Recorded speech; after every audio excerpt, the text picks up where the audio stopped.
He always wanted to live near the ocean. The view from his office obstructs the view from another office. People crowd fast in the streets, coffee cools too quickly in paper cups, and he wants to feel again the weight of waves rolling in, the smell of the sea salt air.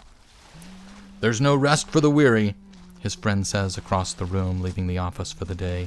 No rest, and phone call after phone call. "One more deal, and I'm done."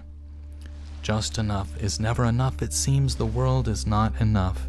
Every time the phone rings, he knows that we drill and buy and sell and burn, that we live on polar satellites of want and need, have and have not. And the days go and by, and dreams defer for everyone, as the earth turns with its mechanisms and organisms, water falling from clouds, to the mountain, through the rocks, to the lake below, into the physics of low spaces. To ditches draining from the new American neighborhoods, rows of redwood fences, perfectly placed trees, miracle-grown shrubs, two-car garages, sprinkler systems, and sodded yards. Success is oblivious. The ineluctable modality of the visible keeps us keeping up with the Joneses, but who are the Joneses watching? The view from his office is obstructed, and he wonders. The astronomer's daughter walks the shoreline to then and back. A melody of lovers left, seaweed and receding tide. The sea swell swarm of tears that fall through invisibly blonde hairs tasted, she thought, of the moment of remembering one's own birth. Or maybe of being rolled by waves, the embrace and the rhythm of, the rhythm of, the rhythm of. She loves me not. She loves me, she loves me. He sees a reflection of the view in the mirrored windows of the office building across the street, and something calls attention to his hands. The pen, then the paperclip, tapping the calendar on his desk. Monday, Tuesday, Wednesday, 1st, the 2nd, the 3rd, the wedding announcement of a friend from college. She loves me not.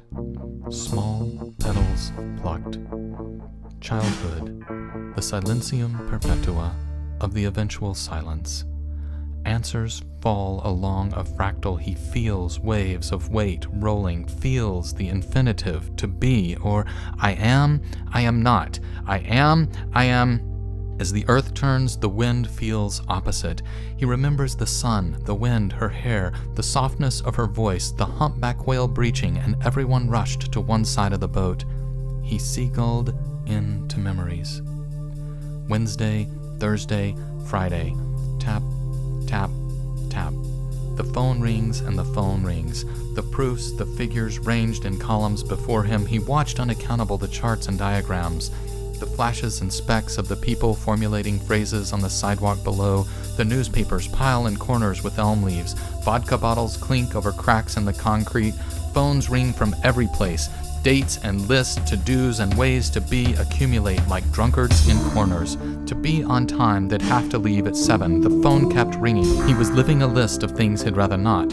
Use forks from the outside in. Your name goes on your right, or is it left shoulder?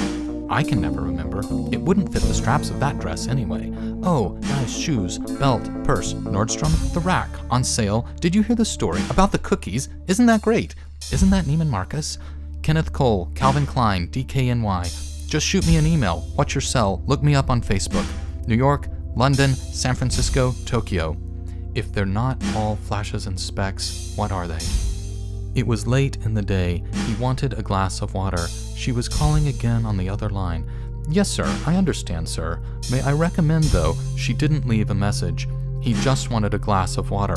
No more deals to be done. To get to the wedding on time, they'd have to leave by 7 and pass through acres of cattle that stand in dirt and shit for days to be purses and shoes, Food. He always wondered for weeks afterwards where they'd get the water for all the cattle in Central California off the 5. For the artichokes, strawberries, cabbage, and rose, almonds, loved the sun, the dirt, the wind along the valley without water. From Nebraska, Kansas, the Dakotas, herbicides and pesticides, wheat, oats, and corn shipped south to acres of cattle in California. He wanted an unobstructed view of the ocean. The phone to stop, the phone to stop ringing, one more deal to be done.